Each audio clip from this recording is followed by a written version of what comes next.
সাংসদের সঙ্গে কথা বলেও মেলেনি সুরাহা, এই অভিযোগে সাংসদের নির্বাচনী কার্যালয়ে ৪৮ ঘন্টা ধর্নায় বসেছেন তিনি। সেই মোনালিসা বন্দ্যোপাধ্যায় কি বলছেন শোনাবো।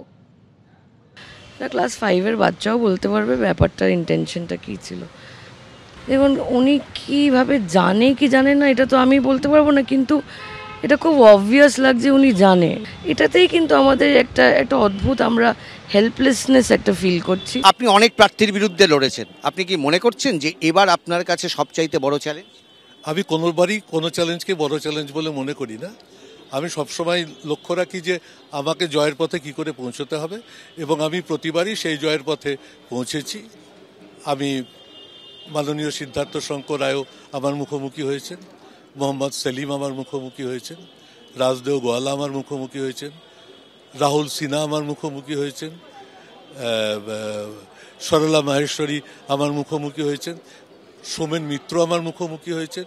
কিন্তু কোনো সময়তে আমি কোনো লড়াইকেই এমনভাবে গ্রহণ করিনি যাতে আমার কখনো মনে হয়েছে যে তৃণমূল কংগ্রেসে মমতা ব্যানার্জির দলের মধ্যে থেকে প্রতিদ্বন্দ্বিতা করে এই আসনে হেরে যাওয়ার কোনো কারণ আছে।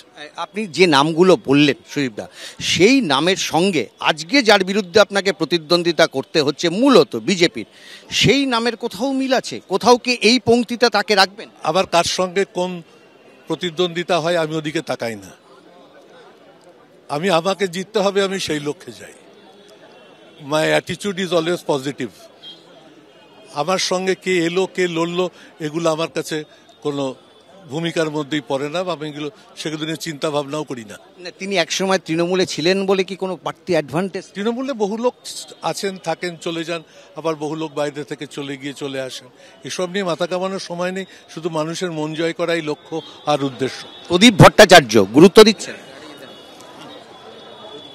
প্রদীপদা বড় মানুষ, সুস্থভাবে থাকুন, নির্বাচনী প্রচারে বড় দলের একজন প্রার্থী, তিনি লড়াই করছেন। কিন্তু আমার নিজের মনে হয় যে বয়স তাকে কিছুটা অসুবিধার মধ্যে ফেলছে এই নির্বাচনের প্রচারে। কিন্তু প্রদীপদার সঙ্গে তার সম্পর্ক ভালো, এবং এই যে প্রদীপদার সঙ্গে যে আপনার লড়াই, অনেকটা যে লড়াই কংগ্রেসের সঙ্গে, সেখানে তো একটা রাজনৈতিক লড়াই।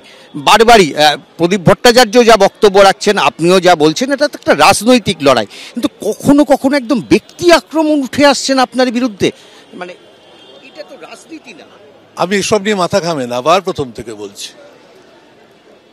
আমি এমন কোনো মন্তব্য বা কথার উত্তর দিই না যেগুলো এই বৃহৎ এবং দেশের নির্বাচনের ক্ষেত্রে বিন্দুমাত্র প্রয়োজনীয় এবং উপযুক্ত।